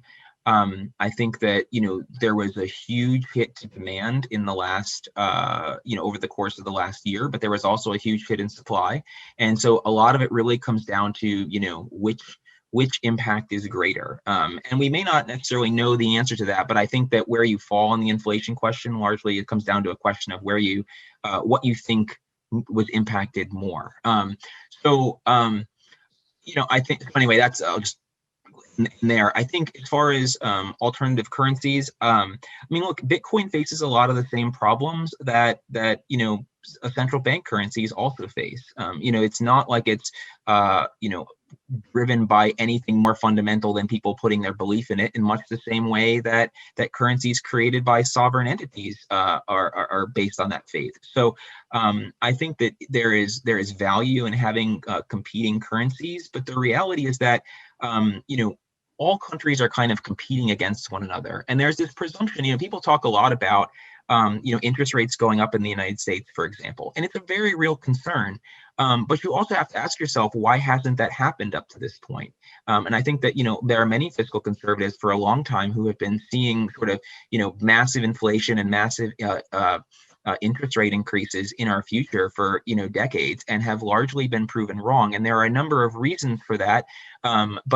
But the a part of it is that, the United States is operating in competition with other countries as well that are not necessarily in nearly as good of a position as we are. And so, if you look at, for example, the way that Europe right now is coping with the pandemic, it is unquestionably worse than what the situation has been in the United States. And so that has very real economic impacts when you're talking about, as I forget if it was Senator King or who made I think it was Senator King quip that we have the ultimate arm in this country. But yes, interest rates are relative to one another. Currencies are relative to one another. And so it's not at all clear to me that all of these things may be issues at some point in the future, but it's the real relevant question is one of timing. And it's not at all clear to me that we are necessarily worse off than other countries. And there are other reasons for this too, as we all know about, the dollar being the reserve currency of the world, for example, which changes and puts us in a position maybe that's fundamentally different than other countries. But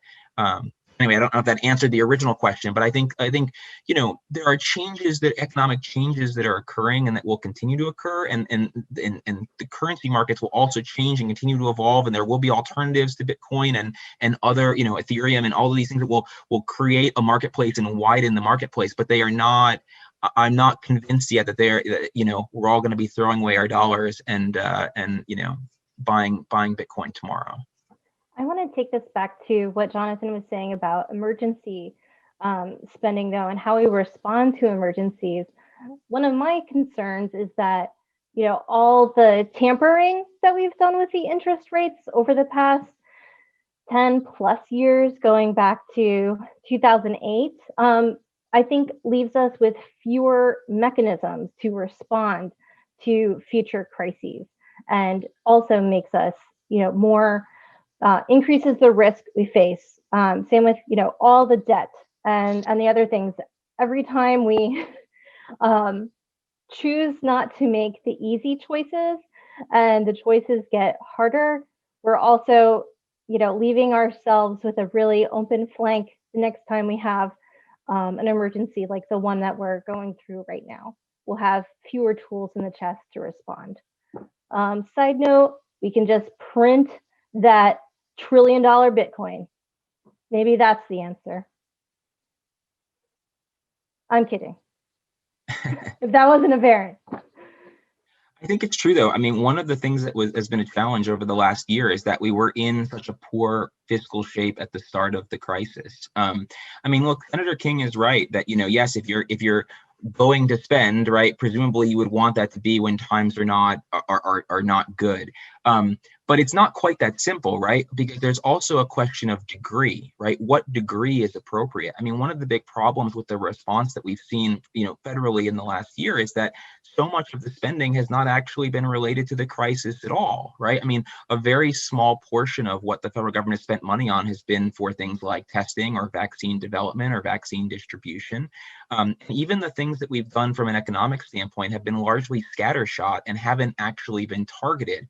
And so this creates hugely problematic fiscal situations as we come out of the crisis. And, the bigger risk is, of course, that, we end up replacing the current crisis, which, as we know, is something that's even bigger from a fiscal standpoint. And that's something that I worry about a lot. And so, the lesson, I think, if ever there were a time where people should recognize that you need to be in good shape when times are good, I mean, the last year really should have taught you that, because, perhaps we would have been able to act differently if we hadn't gone and been in that kind of a situation at the start.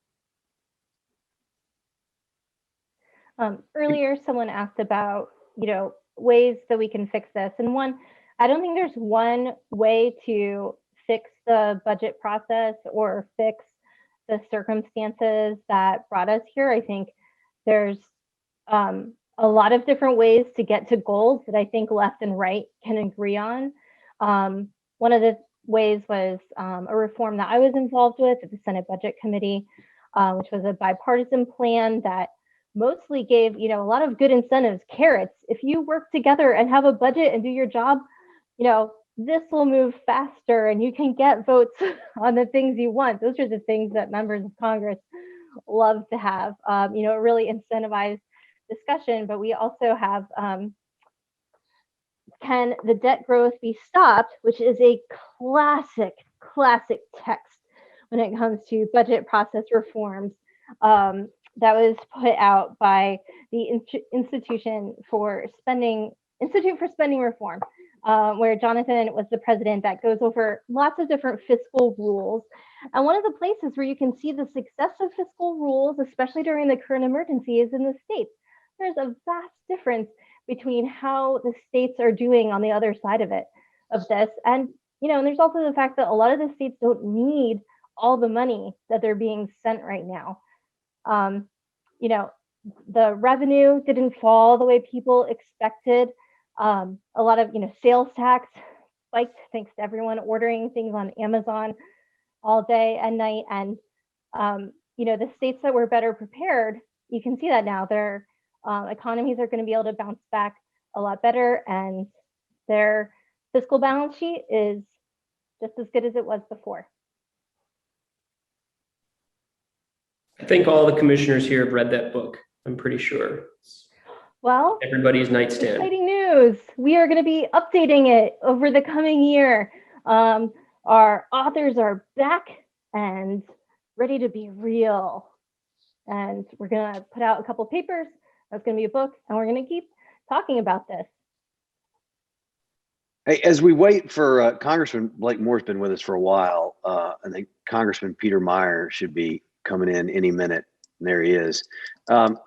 A quick thought from both of y'all. Nan, you worked on Senate budget when Chairman Enzi and Senator Whitehouse had some interesting budget process ideas.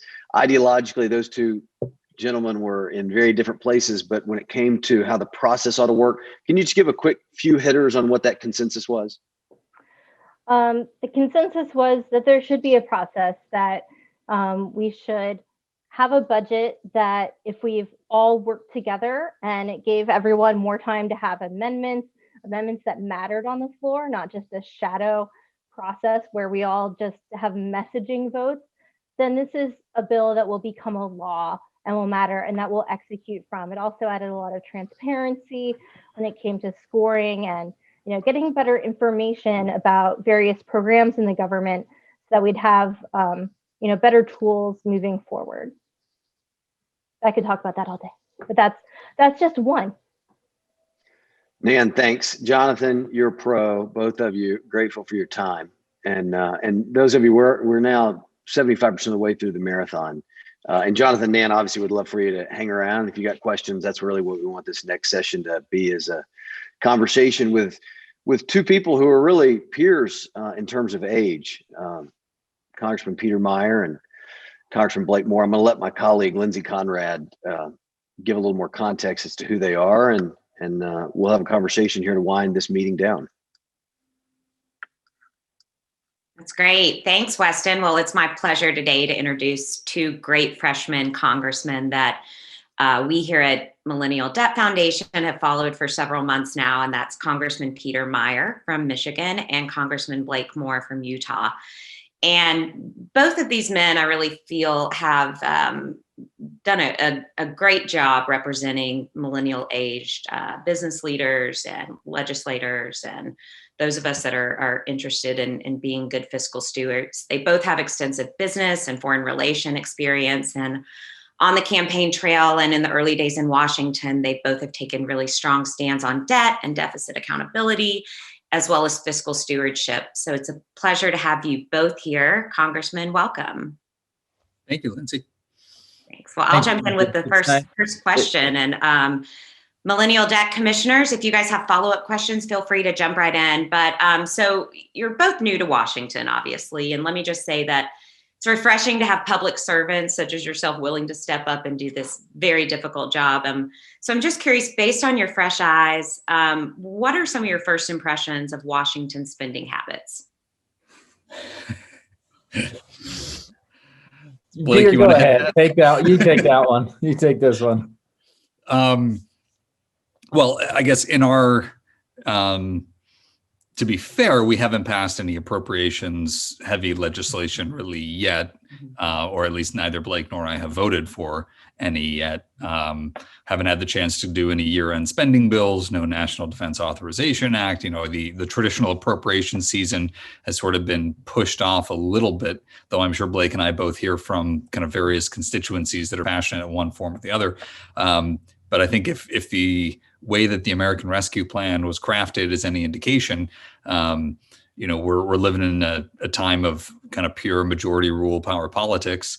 And so as members of the minority, we're, trying to speak up as best as we can. But even though we want to be, at the table and making sure that we're contributing in a productive way, when you can just use budget reconciliation on purely partisan lines without any need for compromise, it doesn't necessarily lend itself towards seeking good solutions in a productive, collaborative fashion. What I'll highlight is Peter will sort of chuckle, is when we were in our orientation back in November and the budget team came in and started talking to us about the process in which now we both knew that it was a quagmire about how this all plays out, but this group over here does the authorization, this group does the appropriation, this budget committee, well, it's only for this particular part of the budget, and all of the various entities that get involved in this. It's no wonder that we can't do this in a sensible, reasonable way, and ultimately the issues that we have in our debt and deficit woes comes from, I think, two key things. One, the constant concern about running for re-election. And, how will this look if we address entitlement reform? How will this affect a large voting class of people? Just the perception alone scares away a lot of politicians. And second, the process in which we go about doing this. Since 97, I mean, have we seen any time when the appropriations bills have been passed on time, right? I mean, the definition of insanity, right, is doing the same thing over and over and over again without and expecting a different result if you're not willing to change up the process. And I think that's one of the things that frustrates, me coming in from a management consulting background, Peter coming in from, both, we both actually have we've lived and worked under a DoD budget before in our professional lives, and also had business experience. And it's just, there's so much frustration that that we get involved with. I think the thing that you'll get from Peter and I, whether we haven't, like he said, we haven't been through the process yet. What you have from us, what you have from other members that I know that are there and that exist, a willingness to address this and reject modern monetary theory. Peter put a little text message group together right away with some folks and like, look, I know, having had initial conversations with many of you, like one thing that binds us all is we're going to reject MMT and be at least willing to be a part of the solution. So, and I always communicated it on the campaign as a reversal of debt culture to solve it. There's certain measures in place. I'd love to talk about that, but as you get into some of these questioning, we're interested and we're willing to, and we don't think it ultimately hurts us, with respect to this is what the American people needs, and we've got to better communicate it that way. And just one thing that Blake said I wanted to touch upon is, it's obviously always been a little bit broken, and any process is part, what is the official policy, and then what is the practice that kind of surrounds it. And if the policy itself has found itself to be outdated, it could at least be cobbled together with, duct tape and chicken wire through practice. But here the practice is really broken down as well. So I'm seconding Blake's remarks that we're looking to be productive here, but how do you reform, or do you just have to kind of tear it down and rebuild? So you made a point. Congressman, go ahead, Lindsay. Sorry, Weston, to talk over you there, but you made a point, Congressman Moore, about the election cycle, and every 2 years you're going back and you're running. And we had Senator King on earlier, and he mentioned how it's really easy to go back home and say that, you spent this money and you're giving people these things, but it's very difficult to talk about things like entitlement reform.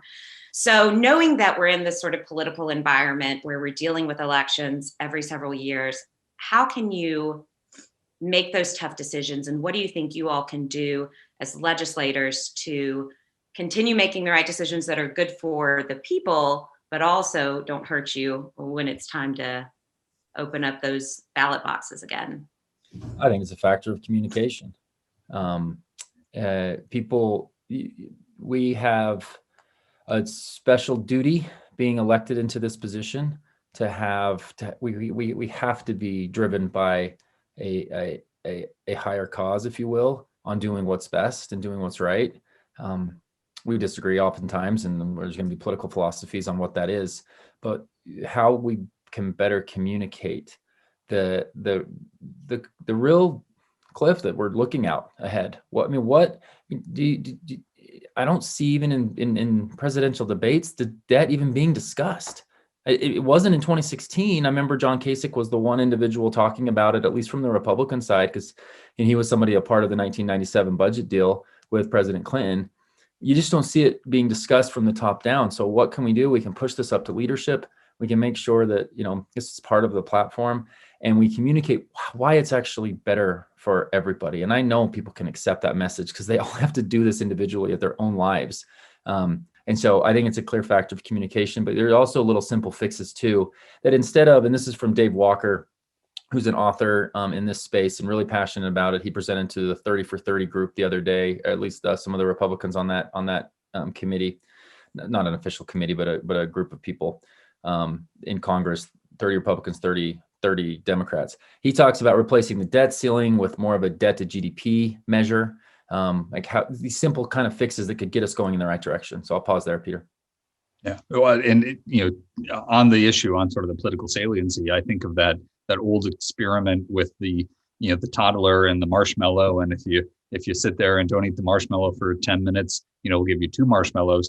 But here, when we're having to communicate this in a voting public way, it's not just the marshmallow sitting there and it's tempting. You have whatever your opponents, and maybe that's the Democrats, maybe it's a primary opponent. No matter what thing that may be more fiscally prudent you're trying to communicate, you have just this cacophony of voices that are saying, no, you should be eating the marshmallow. How come you're not eating the marshmallow, right? So everything is kind of pulling forward this short-term electoral incentive. And there's really the only thing that impresses upon lawmakers to be following a long-term governing incentive is their own, intellectual fidelity or ideological, soundness. So the challenge is that you have you don't really have any of those mechanisms that are encouraging fiscal discipline, and you have every single conceivable incentive to be continually profligate in your spending. I mean, I think you look at the gas tax. The federal gas tax has stayed fixed for over a decade. I think actually maybe 2 decades since it was last raised, or any of these things that haven't been pegged to inflation. Everybody wants better highways, but we saw in the state of Michigan, nobody really wants to pay for it, right? And how can we better align what you're paying for with what you're receiving? If we can condense down that abstraction, then it makes a lot more sense, right? Because there are things that folks are happy to pay for because they see the value in it. But when it's just this large swirling pot of money, and thanks to modern monetary theory and sort of our exploding debt over the past 5 years, there's no real, well, why should I pay more when we have all this waste going on over here, right? The more we can make it sensible, the better a chance we'll get. But it's always easier to be, in the stands, throwing the tomatoes than to be in the arena making the decision. But it's also a lot easier to be critiquing than it is to be proposing actual solutions. Congressman Moore, you mentioned David Walker, the former comptroller. He was actually on this webinar for the first hour and a half. I think he had to drop off. But you're right, it's a relatively small pool of even thinkers who've given this issue attention over the continuum. And so question for you guys in your first few months, it's been more than that of getting to know your colleagues, going back to orientation. Ebbs and flows of this issue are one of the most maddening to those of us who think about it over a 30-year horizon. It didn't take a pandemic for me to realize that the country was on an unsustainable trajectory. Same with you guys. We do think there's a moment, even though this group was formed before a pandemic, we think there's a moment being created where even those who don't consider themselves fiscal hawks have to recognize and have to begin wondering, modern monetary theories, are we relegated to theories as far as how the country successfully navigates what is by, really world history standards, historic and unprecedented levels of deficit spending? Here's the question, what type of interest do you sense among your colleagues? It's not been a foregone conclusion that conservatives in the House in recent years really care about these issues. I think a $1.9 trillion bills that you vote on have to grab attention.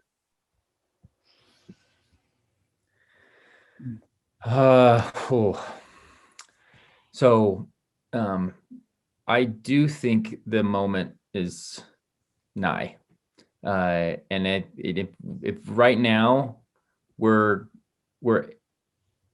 if we're not going to address this as we approach a $30 trillion debt with a debt to GDP at 129% levels that we haven't seen, and if we're not willing to address it now, I don't see it happening. You get so far down this road, people won't be able to, and strictly as I always compare 97 to now. Like there's one big factor that's going to make it really, really difficult. It's the interest level. It's the interest that we're paying on servicing this debt. And that's why I've never made a promise to be a politician that's going to balance the budget within my first term of Congress. I was never stupid enough to make that promise. But what can we do to rein in our debt to GDP, right? And do something that's reasonable. If the American people knew, we're on a trajectory, on a path towards that, then we could be in the right place. I know that it's there because as I talk to members of leadership within my party, it's clear the plan that we had in place. I'm sorry to use his name, but Speaker Paul Ryan personally told me this: grow the economy, entitlement reform, address what we need to in discretionary spending. There's, I'd lived in the consulting world before, and I would love to go into any industry and find ways to create some more lean processes and find new ways that doesn't affect necessarily mission or personnel, but we can find savings in certain areas, even within our discretionary. But our mandatory spending is growing at a clip that is so much higher than our deficit. Republicans and Democrats just kind of bicker on what should be cut. And then nothing ever gets done on our spending side. So you grow the economy, you address spending, you reform what you need to, and then you have to look and say, okay, where are we? Is revenues worth it? Do we need to raise any revenues? But to jump in at coming out now is just going to be more talk about, well, now we just want to tax. We're not, no one's going back and forth. So I'm speaking in circles here. I think there's an understanding that it needs to happen. I'm hopeful that comes from a Republican-led House in 2022. And I'll commit to do my part to push this message and communicate to leadership how much it matters to my constituents. And I know that others will too. And on that point, I know that, we had, Blake talks about, in the conversation of what's, discretionary, non-discretionary spending. I mean, if you looked at our pre-COVID deficit, you could basically zero out the entire DoD budget and you still wouldn't, you'd still be running a deficit. I mean, just the numbers are so massive, and largely driven by our Medicare and Medicaid costs. And if we don't get a handle on public and private healthcare spending more broadly, I think we're going to a third of GDP by 2030. At least those were the pre-COVID projections. All the things that were bad before COVID, a couple of them stayed the same, and most of them got exponentially worse. And so I haven't even seen what those updated projections will be. But to Blake's point on sort of the taxes, I mean, I would be shocked if the Democrats didn't run with the narrative that everyone's complaining about, the growing debt after the American Rescue Plan. Great. As we're heading into this infrastructure bill, we'll finance at least a tranche of it off of fully repealing the 2017 Tax Cuts and Jobs Act.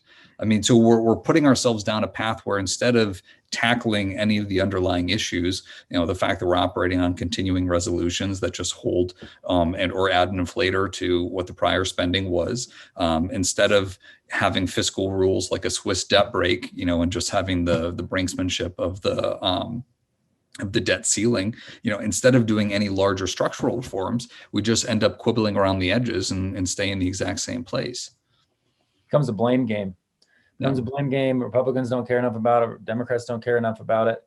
And what we have with political tide always shifting. And I was speaking to folks in industry about this earlier today. So not even related to the debt per se, but our industries, our companies are constantly dealing with new expectations that they're supposed to do. After the 2017 Tax Cut and Jobs Act, I was speaking to the retail industry, and they were talking about, well, we actually put a third into increased wages. We put a third into, R&D. We had a third going into shareholders. That they were talking about these 10-year decisions that they were making that are now going to be wiped out 2 years later, right? We're changing the business environment so much that our industry has a tough time, being that visionary CEO that can look out 10 years and think, how does that affect her or his business?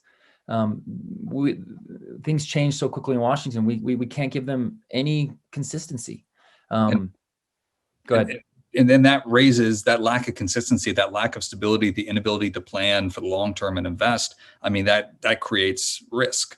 And risk to me has a cost but no benefit unless you're a speculator, but for our business community, I mean, look at how much instability and additional costs is driven into kind of ping-ponging defense appropriations, right? That line item that's canceled, it may just be the flick of a pen in DC, but that could be a production line having to get mothballed, and then they change it back and you have to start it all up again when the government shuts down, when it opens up again. All of these transactions have a really high cost that's borne by the taxpayer.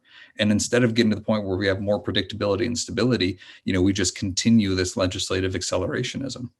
So if debt is important enough of an issue and our deficit is important enough to address, then we need to have a bipartisan group of a large enough number of bipartisanship within Congress to determine what is the framework for addressing the debt. Because that's what Republicans and Democrats are complaining about right now. Is it what I just highlighted? Grow the economy, address entitlement reform, also be willing to take a look at discretionary spending, and then if you need to raise the revenue so you're not putting good money after bad. That's what I believe. But what we're going to see with this infrastructure package is doing it simultaneously. And what we're not going to take into consideration is what we're going to affect at the industry business level. If we start taxing heavy, they're not going to be able to grow. They're not going to be able to, put as much towards wages. You're not going to be able to raise revenues that way. That's a more sustainable way to raise revenues when you grow the economy. And I realize that, and some of the most conservative members of 30 for 30 will also agree, we're at a point where we can't just grow the economy big enough to take over, especially to get rid of our debt, but even to get rid of our deficit.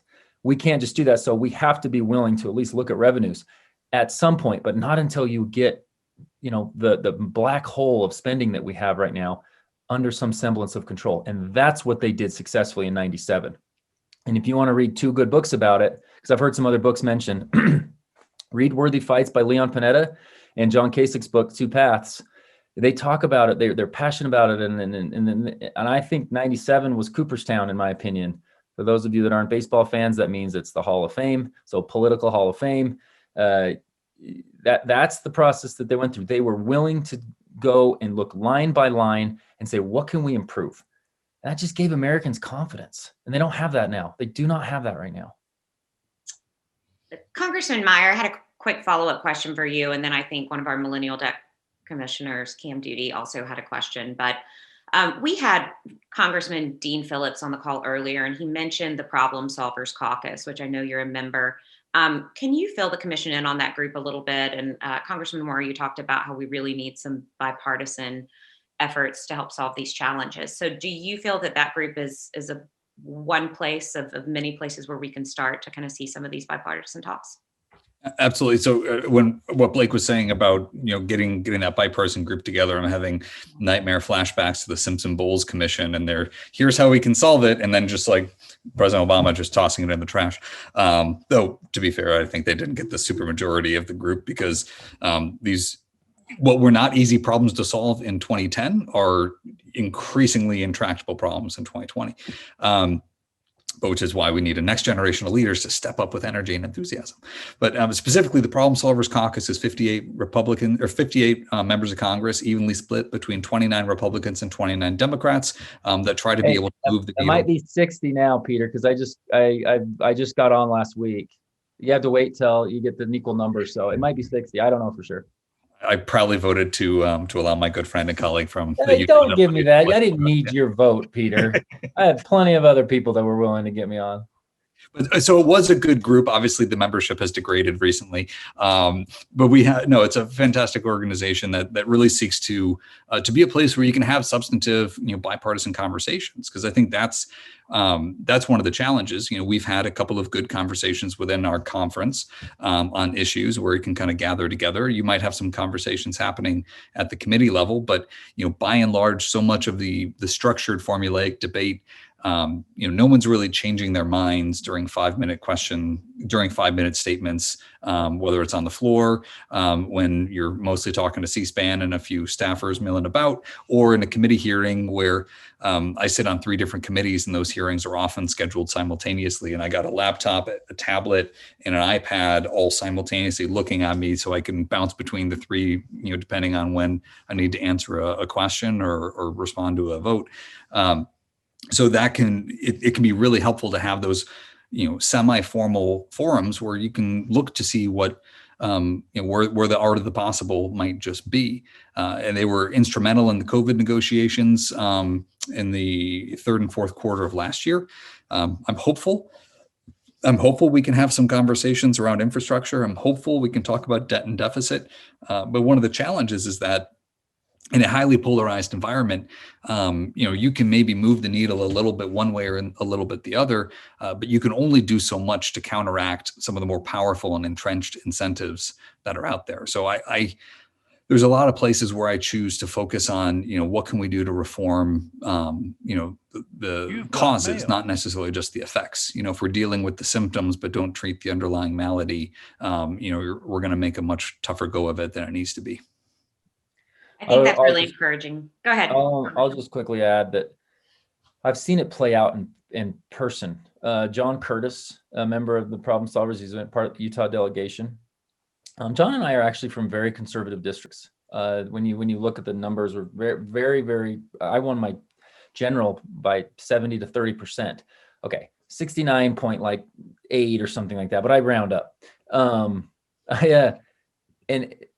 This does not affect, your conservative principles, or if you're progressive on certain social issues. I mean, it's a way for people to interact. And the way I saw that at work was he had a very, very reasonable amendment that was raised.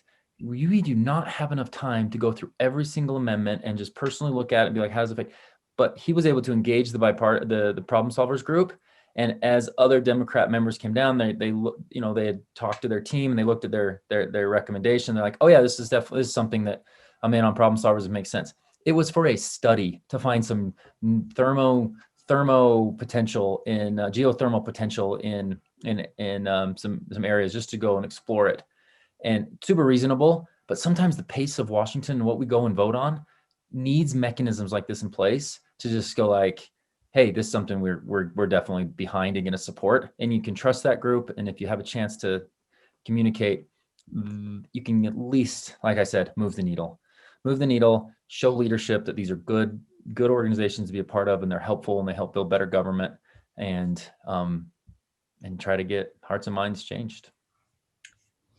And a bipartisan approach, of course, is incredibly important to Millennial Debt Foundation, and that's what we're trying to do as well. So let me take a moment and call on Cam Duty, who is the owner of Bellhop in Chattanooga, Tennessee, and one of our Millennial Debt Commissioners. And Cam, I think you had a question for the Congressman.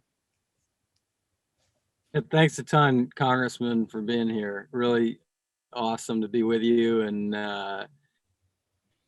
it's just exciting to hear people, frankly, like us that are have fresh eyes on this, because I certainly do. But I asked Trey Gowdy this in a past meeting, but considering how fresh you guys are in, which I think is a huge benefit, I'm just kind of interested in how you see this.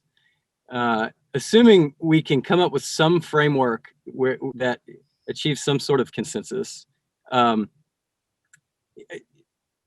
guess understanding incentive, we all know that politicians, tend to act with self-preservation. It's kind of human nature. But as leaders, you guys are elected to make decisions that your constituents may not even, know to be worried about, like parents worrying about things their kids are not thinking about, right?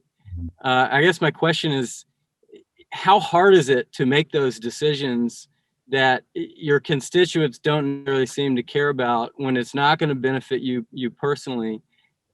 Is it really, is that something that's really holding us back in Washington, is just that incentive dynamic? I tend to think that the places, I can bucket that into two broad categories, right? One of the things that are sort of the eat your vegetables, where it's good governance, but maybe folks don't really like it, or it can be spun in a negative way. And the other is more, it just doesn't really help you, but it doesn't really harm you politically. And I tend to find that the places where it doesn't help or harm you politically, that's where you can have the most active discussions, because if it doesn't hurt you on one side of the aisle, it probably doesn't help you on the other. And so the people who are attracted to that, aren't the ones who are looking for a TV camera to spout off on. It's the folks who want to roll up their sleeves and get down to work. And that it's harder to build that impression over time, but I do think your constituents, they want folks who are going to be there, by and large, who are doing work. They don't just want somebody who's there to build a brand and to be auditioning to transition to some kind of cable news outlet because it'll pay more than the government job, right? They want somebody who's going to be thoughtful, diligent, and that's a harder thing to message, but it has to be done in repetition. So I do think it's a more challenging way of operating, but I think ultimately the one that earns you trust across the political spectrum, right? Not just, you might not have passionate love on one side, but you don't have passionate hate on the other. Just have a lot of folks who say, this person seems thoughtful, trustworthy, and reliable. We want to keep them there. We want to keep them fighting for us. So I think my constituents would love to be able to hold me accountable to this concept of reversing the debt culture, or getting us back to some fiscal responsibility. They vote for their state legislators. In Utah, we have a balanced budget. We have to have a balanced budget. We require it.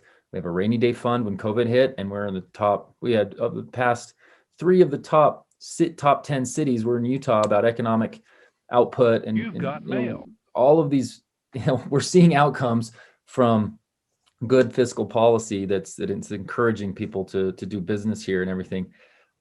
They want to hold me accountable, but I'm going to vote on some appropriation stuff and authorization bills, some CR. None of it is directly tied to, well, you didn't do anything to stop the deficit. It's factioned in so many different areas that we can't hold anybody accountable either. And I can't fix it either at the same time. Like I don't have, that's the part that's so frustrating to me is, we don't operate because we have the printing capability. And I did hear, I think it was Nan, she said, let's just print a whole bunch of cryptocurrency. I would love to see what that looked like on paper and actual hold it. Or whatever. So I could understand what cryptocurrency really was, is if I could actually hold it and put it in my wallet. But that's the deal. Like we don't have the option to really tackle this because the process is just so decentralized and we can print money. And so we're fundamentally different from states. This is why I'm a proponent of subsidiarity, because the more you can between who's paying and what's being paid for, the longer you kind of stretch that out between, the more room for fraud, waste, abuse, lack of accountability, the harder it is. Well, the expansion of our bureaucracy has basically been an exercise in abstracting responsibility, right? I mean, who do you go to petition on a regulation? I mean, theoretically, you could petition, a cabinet level official, but maybe there's some congressional oversight around the margins. But so much has come to this kind of priestly class of technocrats without any real alignment in terms of what that impact is going to be. I thought Andrew Yang, I loved his idea for like an American kind of scorecard, where you were tracking improvements, as a business would track KPIs, have the government do the same thing and align spending towards those metrics that can be quantified and held to account for, but instead we have the continuing resolutions and we just kind of keep throwing money at problems, only sporadically really evaluating after the fact whether or not that money was being well spent. I think Blake has for a quick object lesson. This is no longer like a great grandkid issue. Like this is my kid's issue. This is Max's problem. This is Max. He's my 8-year-old son. Like we have moved this up a generation from when this really becomes an issue, when we lose our reserve status and totally agree calamities that could potentially be there. So I think that's a healthy way to think about it. My 4th kid is on the way. And so I think about the Maxes a lot. It does make it feel different. I think kids and grandkids were a talking point, and it became a pretty stale one, but a talking point in Washington that both sides would use. But it was almost weaponized. We've gone past 4 o'clock, but as we wrap the meeting up, I thought, and this would be a good civics lesson for Max. So much of this is actually relational. We can talk about, the issues, and the Committee for Responsible Federal Budget or this AEI paper or this Manhattan or Brookings paper has sorted out what the solutions are. But we've found in doing this work that a lot of it's relational. And Congressman Moore, you talk about that 1997, my dad was about a 40-year-old congressman in 1997. And it wasn't just one side that was getting our fiscal house in order. This group met with then Senate Majority Leader Tom Daschle, who talked about these late nights with Gingrich and the president in the Oval Office, and the principals really cared. This organization has tried at every opportunity to get Democrats engaged. He's not he's an independent, but a caucusing Democrat. Angus King was on earlier. Joe Manchin participated in this group's last meeting in September. Are there some colleagues of yours in the House, particularly younger Democrats who you've met, who who you believe want to be involved in good faith discussions on these issues? I've talked to a few, and some of it's out of political pragmatism because they maybe are in swing districts or districts that Trump won, and there's still some voters who care about it. And then there's probably others who it's not politically helpful to them, but they, are not living in a fantasy world that spending doesn't matter and deficits don't matter. Now the challenge is getting those folks to. I think there are some good faith partners, but I mean, again, it's all about aligning those incentives. And right now, on neither side of the aisle, will you be rewarded for fiscal prudence? Yeah, and I think that's where the opportunity exists, is for us to recognize, like, Republicans had this framework from the 2017 tax deal. They had the framework that they were going to do entitlement reform next, and I didn't see those plans. I'm just going off of what I'm hearing from folks. But I know people cared about it, but nobody has the moral authority on this because over a 20-year period, nobody's been able to fix it or address it. And we lost our surplus back in about 2000 that we had for just a few years. And those are glimmering pieces of hope for me still, even though our interest is so much higher. I have grand visions of, Leon Panetta's son, Jimmy, coming in and being a key leader among the Democrat Party to do that. I know I've talked to him about it personally. And so he's one person that sticks out. We have a small, we didn't get to interact that well with the Democrats during our orientation. Everything was we were all masked up and everything was separated. It was a really height of COVID. So we didn't have that, time to really communicate a ton with them. We had to retruss aisle. But I know 4 or 5 people that are super reasonable that I was able to build a relationship with, that I know they care about this. We just have to come together on what's the framework and what is proven to be able to go and do it. And that's what we have as an opportunity, because you can look to and say, whoa, my party's president was a big key piece of this and he liked this framework. And I can say, oh, Newt Gingrich and John Kasich that led the GOP House at that time, they used this framework, and the framework's very similar. So can we go and figure that part out and come together? If we don't have a chance to now, it's much. I don't have as much hope. We have to take advantage of this in the next few years. Gentlemen, we'll leave it there. Thanks for your time. Thanks for your leadership, and we'd love to have the opportunity to work with you moving forward. Absolutely. Thank you so much for having us. Likewise. Thanks so much. Congratulations Thanks, on number guys. 4 as well. Thanks.